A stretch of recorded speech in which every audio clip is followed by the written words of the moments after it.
Merry Christmas, everybody, and welcome to your fabulous Friday ramblings.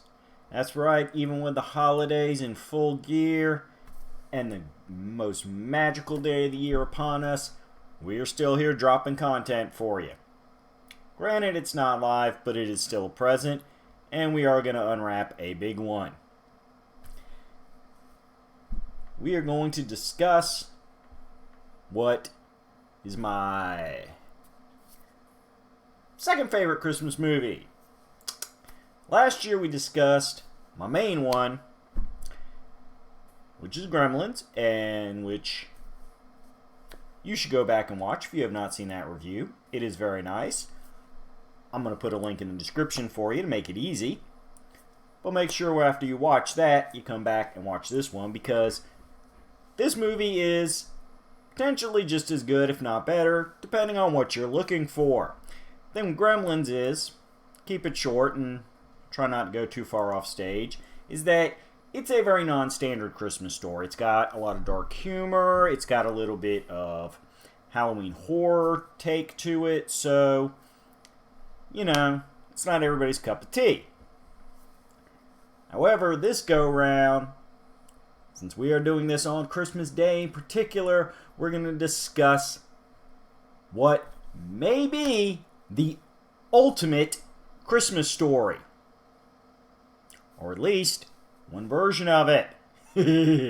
Why is it the ultimate Christmas story? Well, besides being one of the greatest pieces of literature ever written, certainly one of the most well-known, this thing's been adapted by everybody over and over again. It seems like anybody that gets involved in the entertainment industry, whether it be Broadway, off-Broadway plays, television, movies, animation, everybody covers A Christmas Carol. That's right, the 1843, I believe that's right, let me check, yep, 1843 novella by Charles Dickens. Christmas Carol tells the classic story of a man who is greedy, self-centered, bitter, being forced to, on Christmas Eve night, examine his past, especially the past involving the Christmas holiday, his present, and how his present attitude impacts other people's abilities to enjoy the holiday, and how all this will deal with his future.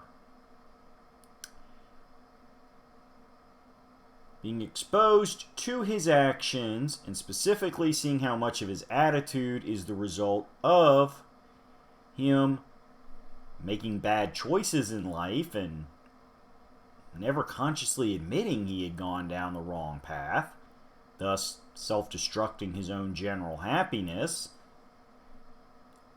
all culminates in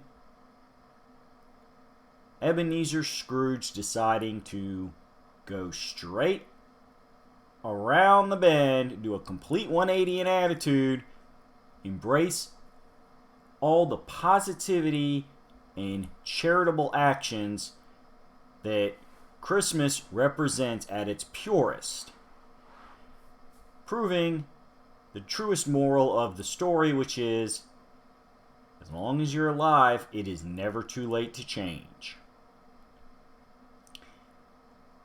Now, we could certainly sit here and take until next year's Christmas discussing the many, many, many adaptations. As I said, it seems like everybody does it, and every year, practically, you get a few more add-ons. If not a full-blown version of A Christmas Carol, you'll certainly get references to it. As I've discussed in previous videos, there was a one-shot Ghostbusters comic where they were tasked with going after the ghosts of past, present, and Christmas futures, or Christmas yet to come, which is the way it is classically phrased.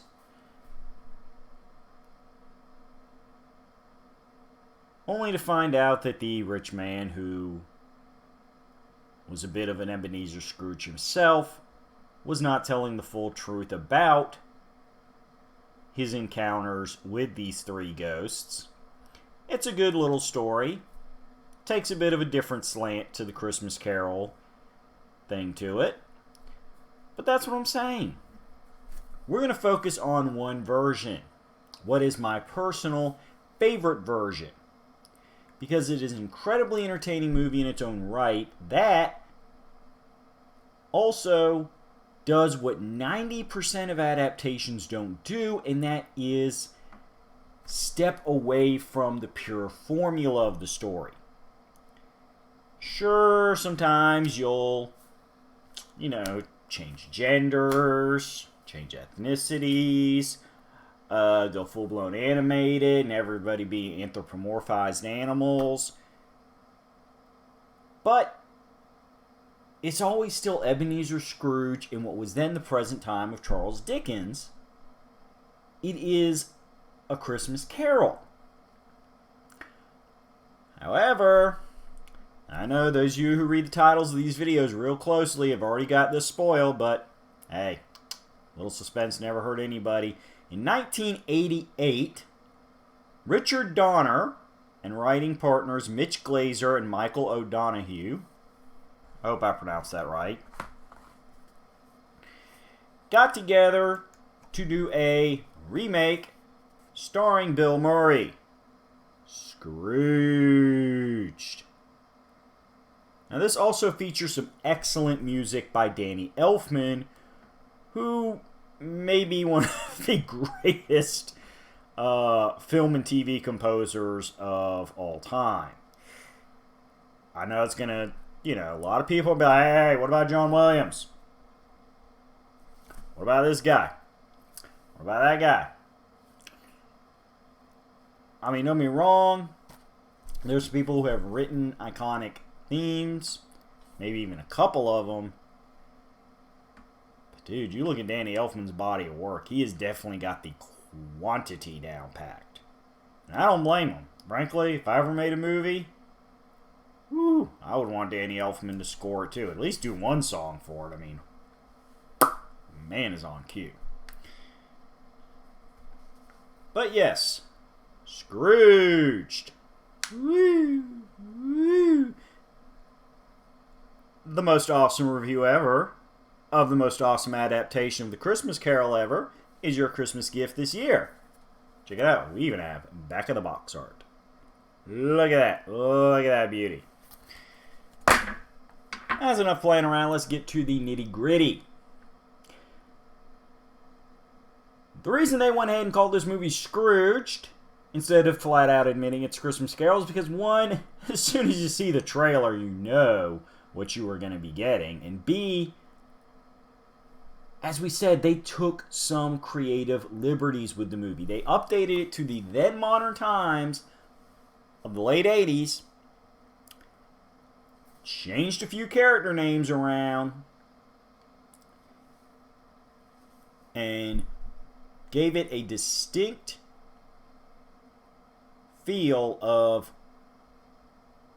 Christmas commercialism, taking advantage of the modern setting to tell a secondary moral story about not just being a good person every day of the year, but most especially on Christmas,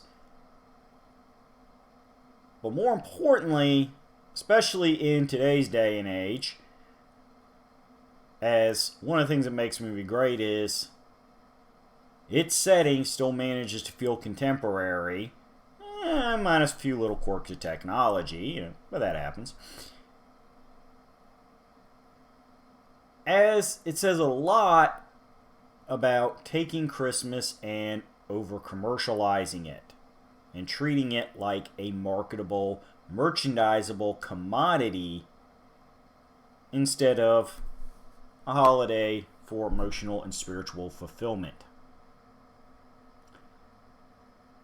Now, besides Bill Murray, we also have a wonderfully balanced cast who continues to make things great even when Bill Murray is not chewing up the scenery. First, we have Karen Allen, who also showed up in Animal House and most famously was Marion Ravenwood in Raiders of the Lost Ark and Indiana Jones and the Crystal Skull. John Forsythe, who has been in pretty much everything as he had a career spanning 6 decades. John Glover, who had a more recent take on Lionel Luthor in the television series Smallville. Alfre Woodard, who is, let's face it, potentially one of the greatest actresses of all time, has been in everything, won a ton of awards. Trust me, the second you see her on screen, you're going to recognize her from a bunch of great stuff. Her resume is too deep to go into right now. Bobcat Goldthwait, classic comic who was at his peak in the 80s, including showing up in multiple Police Academy movies. David Roger Johansen, who is an American singer, songwriter, and actor, best known for his singing work under the pseudonym Buster Poindexter. Wonderful comedian Carol Cain. Also, another classic multi-decade working actor, Robert Mitchum. Woo! Look at, again, this cast is just incredible. Wendy Malick, who is a actress and former model, who's worked in a variety of television comedies, including Dream On and Just Shoot Me. And, very appropriately, star Bill Murray got some roles for 2 of his brothers, John Murray and Brian Doyle Murray. Appropriately enough, as members of his fictional family as well, although in this case, thanks to the power of flashbacks, older brother Brian Doyle Murray is now is portraying the father of our Ebenezer Scrooge stand-in, Frank Cross. Whereas John Murray plays the optimistic younger brother, substituting for the character classically portrayed by Ebenezer Scrooge's nephew. Now, there's a lot of other cameos in the film as well, including Lee Majors, Miles Davis, Paul Schaefer, Robert Goulet, the Solid Gold Dancers in one of their last appearances as a group, Buddy Hackett, Mary Lou Retton, Jamie Farr, and a few others. So, what else can we say about the film? Well, let's get some technical stuff down now that I've gone through the major notes. And then we'll get discussing our classic spoiler-free plots and a little bit of highlighting of my own personal taste of why I love the movie so much. Scrooge was filmed on a $32 million budget over 3 months in Hollywood and was the first film Bill Murray made after taking a 4-year hiatus following the success of Ghostbusters, which he had found overwhelming. Now, it should be said that Bill Murray has gained a reputation in recent years of being occasionally difficult to work with, and apparently some people behind the scenes have said that this did follow the production of Scrooged, with Murray and Richard Donner having different visions for the film. Donner giving the generally polite, neutral response that Murray was superbly creative but occasionally difficult, like most great actors. Now, with a $32 million budget, did the movie make money? Yes, Scrooge was released on November 23rd, 1988 and grossed over $100 million worldwide. The film received a positive response from test audiences, but was met with a mixed response on its release by critics, who occasionally found the film either too mean or too sentimental, depending on who is judging it.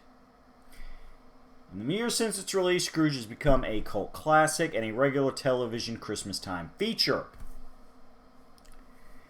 Some modern film critics now arguing that the film was ahead of its time, poking at the fact that even in modern day, a lot of this messing around with the materialism and commercialization of Christmas tends to make it a film that still speaks to people today. So, how do we get into our specific plot? Well, here's where it really gets fun. As I said, Ebenezer Scrooge is now called Frank Cross. And he is television executive at the fictional network IBC, a blatant reference to both NBC and ABC. He is getting ready for Christmas, in which he, in a wonderful little meta-nod to the film's inspiration, is putting on the world's first live performance on Christmas Eve of A Christmas Carol. Yes, as I said, it is a meta joke and a beautiful one. Throughout the film, you get mentions of Ebenezer Scrooge, the ghosts, which leads to part of the brilliancy of this dual-layer story, as Frank Cross finds himself living out the story of A Christmas Carol while at the same time proving he is very much aware of it, as A Christmas Carol exists as a fictional and very well-known story within the world of Scrooge, and Cross himself is exploiting the famous nature of A Christmas Carol by doing a live performance on Christmas Eve, immediately highlighting how much of a selfish, greedy jerk he is, like a classic Ebenezer Scrooge, by having all of these actors and crew having to work on Christmas Eve. Not just on Christmas Eve, but the evening of Christmas Eve, because of course, when you're a major television network, you want a major television special to air in prime time. You're not going to do a live special at like 10 in the morning so people can go home in the afternoon and spend Christmas with their family. Nope. Live in prime time. Screw your Christmas plans, because I'm Frank Cross.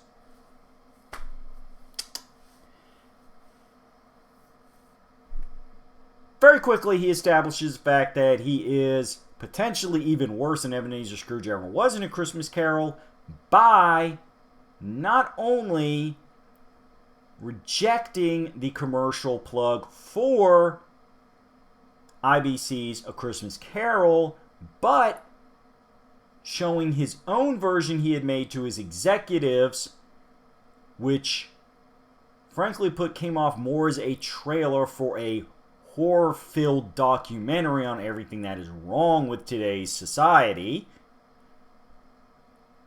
Not only nauseating a couple executives, but causing one, our old buddy Bobcat Goldthwait there, to object blatantly, leading to Frank Cross deciding to fire him for daring to not kiss his butt. Despite the fact that none of the executives honestly enjoyed his version of the commercial for his television special, he insists that it be aired every hour on the hour, thus making sure every single person that has access to IBC would know about the special, as he himself referred to it as the crown jewel of his career. Our friend Alfred Woodard comes in playing the Cratchit role, specifically as his personal secretary, Grace, and having her send cheap IBC monogram towels to everybody on his Christmas list, including herself, in lieu of a Christmas bonus, as well as his younger brother James. However, Frank finds himself having to swap power positions when the head of the network and his boss, Preston Rhinelander, decides to swap things up for Frank at the last minute, hiring a man known as Bryce Cummings to provide assistance. Bryce himself happily and cheerily admits to Frank Cross that, hey, I got the job because my father and Preston are old friends, and Bryce immediately begins scheming to take Frank's job from him. Now, Grace herself is revealed as having her Tiny Tim stand-in with her youngest child being mute ever since the murder of his father and Grace's husband, which means that she now has to provide for multiple children on the budget that Frank is willing to pay her as a personal assistant, which apparently does not include a Christmas bonus. That's pretty hard when you are having to regularly spend a lot of money taking your mute son to various specialists, hoping he will one day speak again. So on December 23rd, Frank is visited by the ghost of his mentor, Lou Hayward, who died from a heart attack on the golf course, providing one of the first truly beautiful visuals of the movie, and the one that starts pushing the movie in a little bit of that dark comedy territory, where he shows up in Frank's office with a somewhat violent entrance, still in his golf attire, promptly pours himself a drink, which quite literally goes right through him, especially after Frank pulls out a pistol and shoots him. But more importantly, in a kind of disgusting but still a little bit hilarious visual, has a rat or mouse, it's kind of hard to tell, but either way, a rodent emerged from a hole in the back of his skull, specifically to empty out the golf ball that was also residing in the undead Lou Hayward's skull, which is all the props in the world to the sound crew for a perfectly done clunk, clunk, clunk, clunk, clunk, clunk, clunk, clunk sound of the golf ball bouncing on the office floor as Frank looks like he is about to faint from this highly unpredictable, somewhat frightening sight. Lou Hayward does what Jacob Marley did in the classic story and tells Frank that he's going to be visited by 3 ghosts, as Frank is on the same path of Lou Hayward, which is not going to be pleasant in the afterlife, and that this is, quote, Frank's last chance. Frank quietly dismisses him until Lou shows off some of his ghostly power, damn near killing Frank Cross via dropping him from the top of the skyscraper. Frank recovers, finds himself alone in the room, but Lou Hayward's last passing gift is to do his ghostly thing and use Frank's office phone to dial the character played by our friend Karen Allen, Claire Phillips, Frank's lost love from years ago. She shows up the next day, confused by his call and surprised by it after so many years. However, his inability to set work aside, even for somebody that he genuinely was excited to see, as well as his crass attitude towards a production crew, causes her to quickly leave.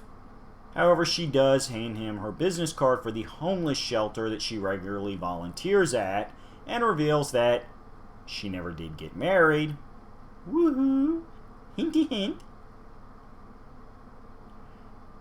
This sets us off with the first of the ghosts. The Ghost of Christmas Past, played by our buddy, Buster Poindexter, as a taxi cab driver with a YOLO attitude, who continues to torment the recently fired Bobcat Goldthwait, aka Elliot Loudermilk, who is suffering so much after losing his job that he can't even hang out on the street and get drunk, having confirmed as he stumbles down the street that his wife immediately left him upon figuring out he got fired days before Christmas, and his apartment was pretty quick to decide he could no longer afford rent.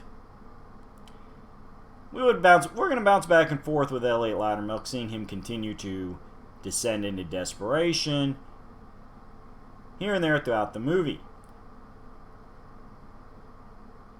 Thanks to the Ghost of Christmas Past, we get a quick lesson on Frank Cross's life, seeing him initially as a hard-working young office clerk, ignoring a Christmas party to get some paperwork done, despite the encouragement of his perverted boss, Lou Hayward,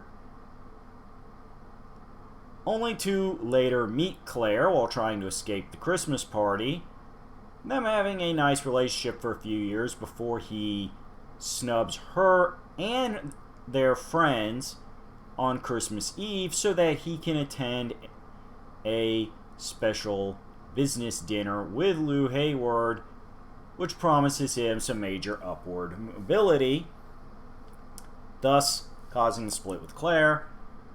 But most importantly, in that classic, you know what, we are going to pull on everybody's heartstring moments to the point that the Ghost of Christmas Past practically brags that he's going to make Frank Cross cry over this,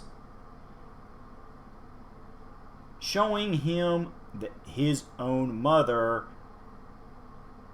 lovingly watching over Frank as a child, who apparently spent most of his childhood watching TV, setting him up for his future of wanting to rule TV, as well as a peek of his father, who, as I said earlier, is played by his older brother Brian Doyle Murray, as the hard-working, gruff, and what some might consider even borderline psychologically cruel butcher of a father.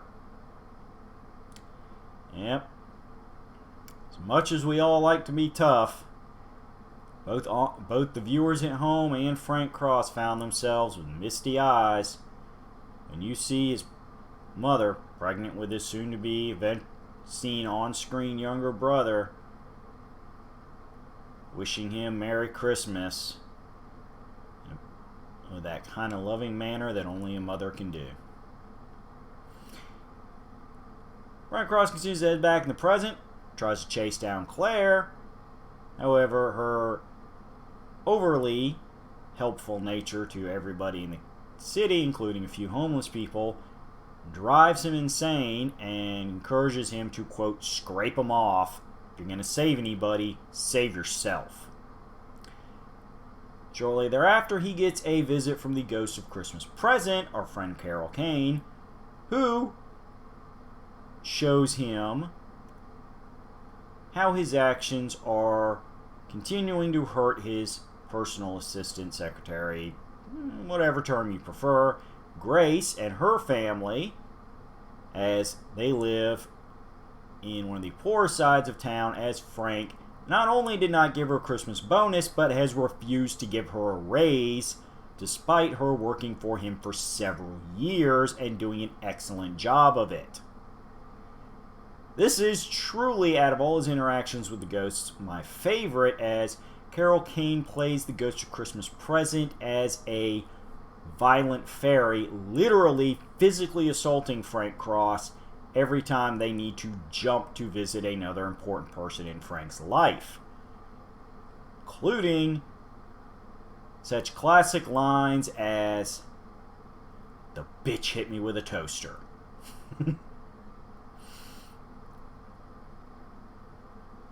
We finally get a look at his younger brother, who manages to once again thaw a little bit of Frank's heart by not knowing Frank was over listening as a spiritual guest,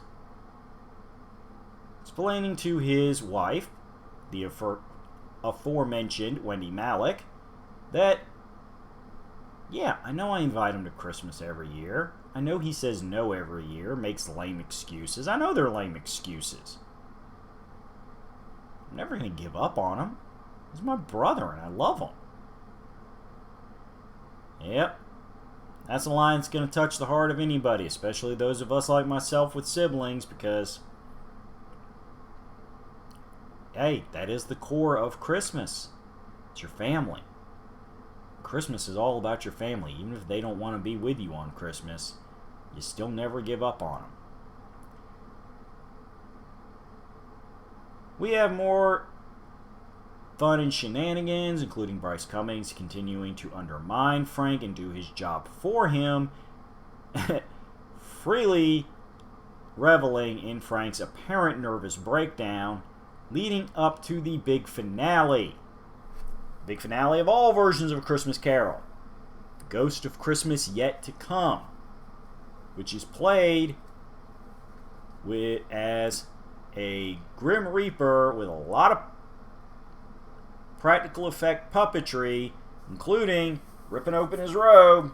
I'm not actually going to rip my shirt open for this, folks, because I don't have the makeup effects to pull this off, but showing off a rib cage full of cursed denizens desperately trying to escape, and a face that is a television screen, thus providing a highly symbolic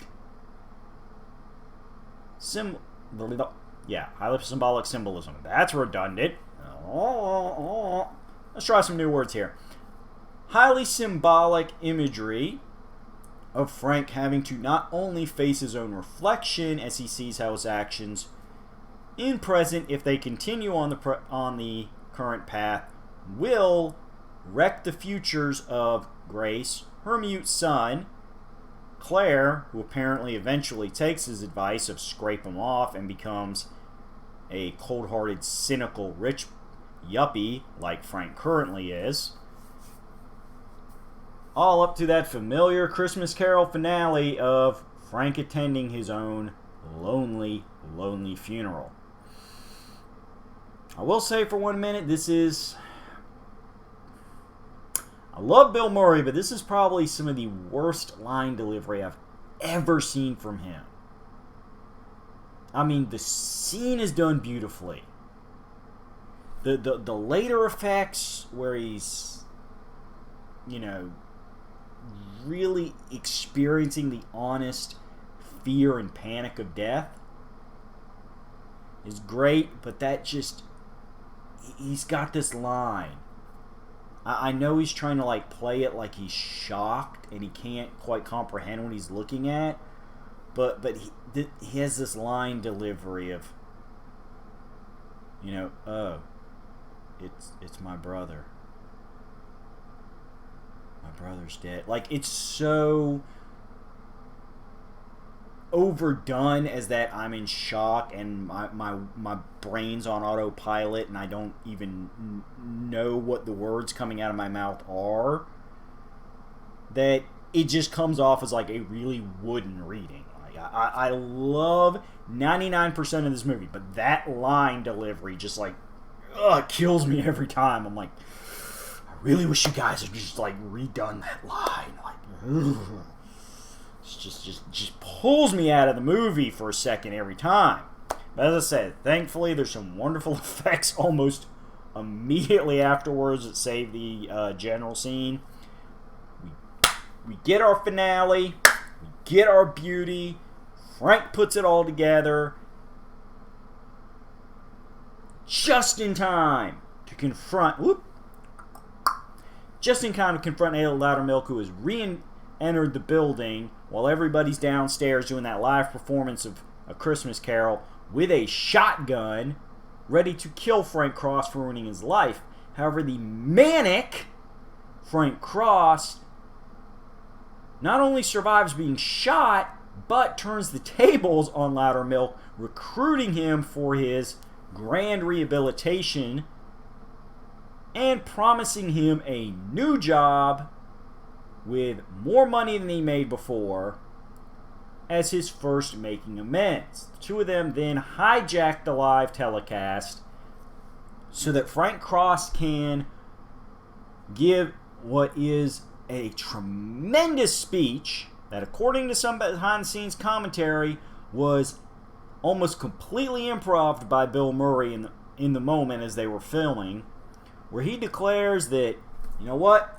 I've been a schmuck. That's what I am, a schmuck. No other way to put it. No shame in saying it because I realize it, and now that I realized it, I can change it. And it's not just about changing it today. It's not just about changing it for Christmas. It's about changing it every day of your life.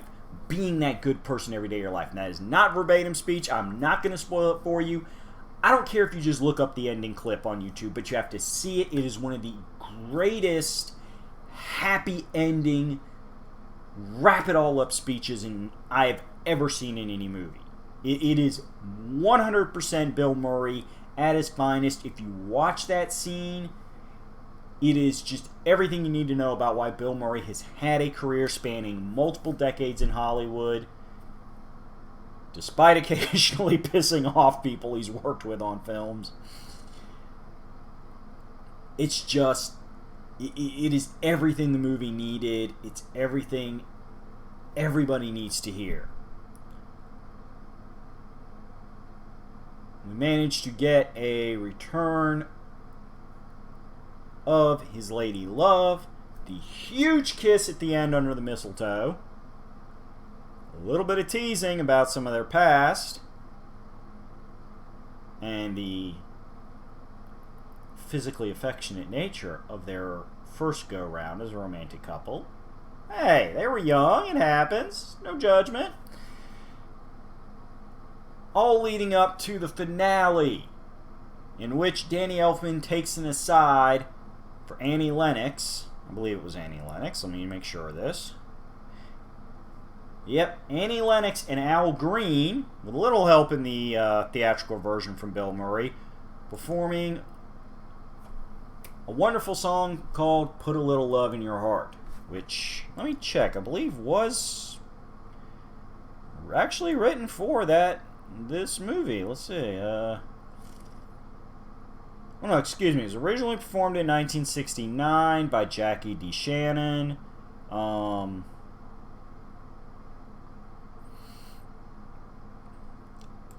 But the Annie Lennox and Al Green version was recorded specifically for this movie to be the ending theme. They do an incredible version on it. It is well worth looking up online as well. If you don't want to watch the whole movie, although I think you should because it is an excellent movie. Just seeing the story of A Christmas Carol transplanted to a modern setting. For those of you who have seen the movie adapted several times over, it's a great shuffling up of the elements. As I said, we have a younger brother instead of a nephew.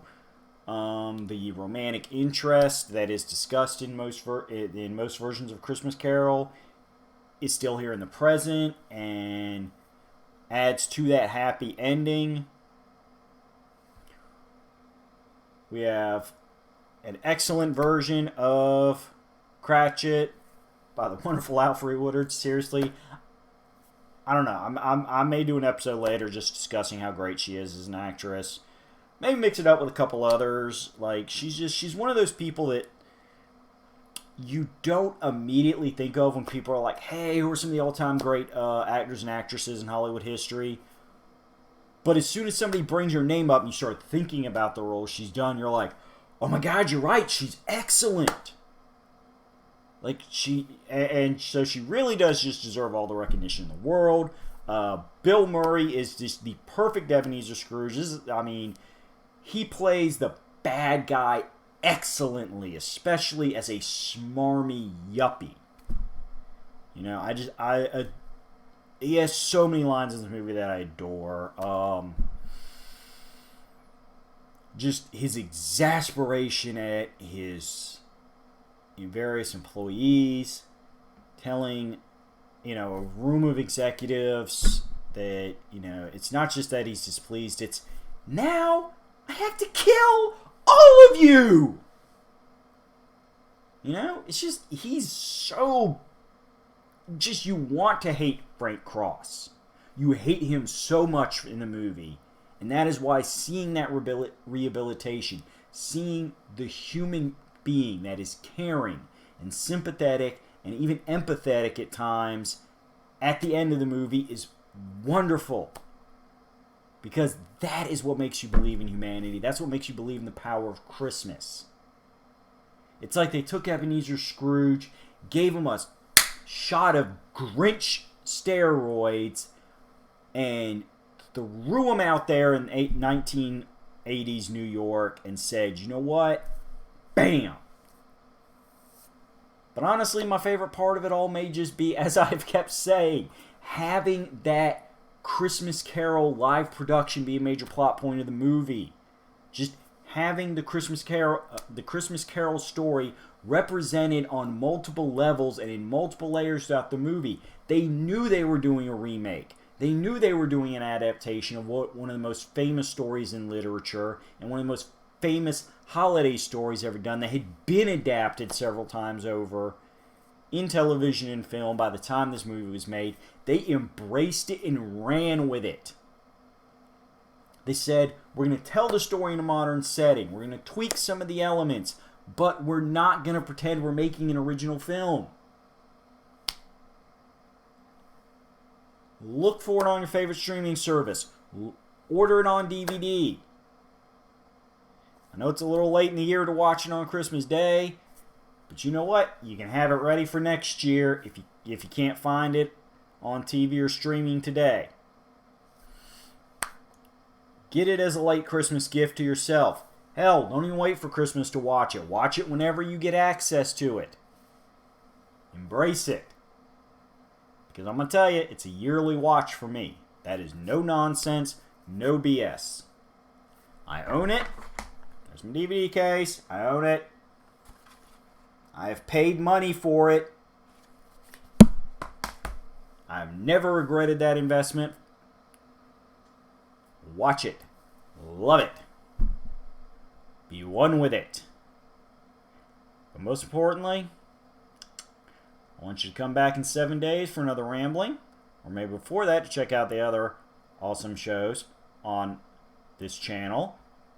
And have a Merry Christmas. Hang out with your friends, hang out with your family, enjoy each other's company, whether it's in person or through computer screens, because sometimes distance and isolation can occur.